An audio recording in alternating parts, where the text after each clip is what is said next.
So you got some sharpening stones, which means you're sharpening knives, which is awesome. That's great, congratulations. But you probably just spent a lot of money on them and you don't want to break them. Today we're gonna talk about everything related to storing your sharpening stones, taking care of them, and making sure that you don't wreck the nice things you just bought. So first off, there's kind of two big categories of sharpening stones.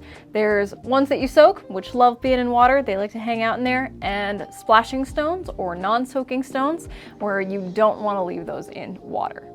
They can actually crumble over time and get kind of grody. If you use your sharpening stones quite frequently, you can actually just leave them in water and they'll be just fine. So the big way to tell the difference is by just pouring a little bit of water on the stone. If it drinks it up and absorbs into the stone, you've got a soaking stone and you're good to go. If it's sitting on the top and you can move it around a little bit with your fingers, that is a non-soaking stone and you want to leave that dry. If you've got the time, it's great to give your soaking stones kind of 10 to 20 minutes before you're using them. When you are using Whetstones, you never want to put oil on the stones because it'll gunk up the abrasive.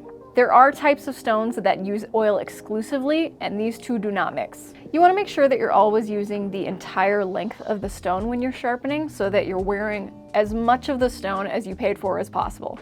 The more you use just the middle of the stone, or if you're working just on one section, you're going to create a little dish, and then when you flatten out your stone, you're going to have to remove a lot more abrasive. Speaking of flattening, it's really important to flatten or true your stones every time that you use them. Keeping a flat stone is really important because you want to make sure that it's contacting the right point at your knife every time you're sharpening. This is especially important if you're sharpening single bevel knives or thinning out your knives. There's a couple of great options for different types of truing stones. One is one of my favorites, this guy, cheap and cheerful. It's a lower grit stone that you're going to be rubbing on the top of your entire stone until you get it all flat. There's a couple of ways to check that your stone is flat, but I like to make a little grid with a pencil and just keep rubbing one on the other until the pencil is all gone. The other type of truing stone is a diamond plate, which will last you a lot longer, but is a little more hardcore, it's heavier duty, and it is more expensive as well. So that's kind of more for professionals and super nerds. The regular type of truing stone gets them pretty flat, but the diamond truing plate is super flat and will do a lot faster job for you too. For finer and harder stones, a really nice accessory to your kit can be something like a Nagura stone. This guy works kind of like a pencil eraser where it just clears out any residual steel that's clogging your stone. Once you're all done using your stones, make sure that you're truing them flat, rinsing them off, and not using any kind of cleaning products or soap or putting them in the dishwasher or whatever you think you might want to do. Whatever sounds like a weird idea, don't do it.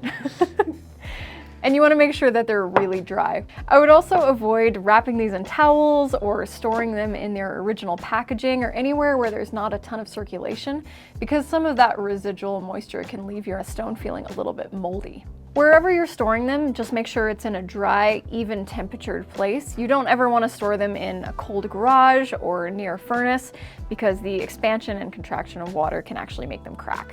And also, you know, don't drop them, don't throw them, don't do weird things with them, don't build a house out of them. I don't think they'd make very good bricks, and you should be good to go. What knife are you sharpening today? Let us know in the comments.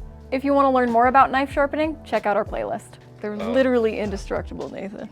What? Sharpening stones? If you break them, you just get more of them. Yeah. Infinite stone. I sharpen on half a sharpening stone. It sounds like a pain. Well, it's like you now have 2 stones, but they're like 50% less functional. Yeah, so I'm just gonna go buy a new one. Well, Because I don't hate myself that much. I do.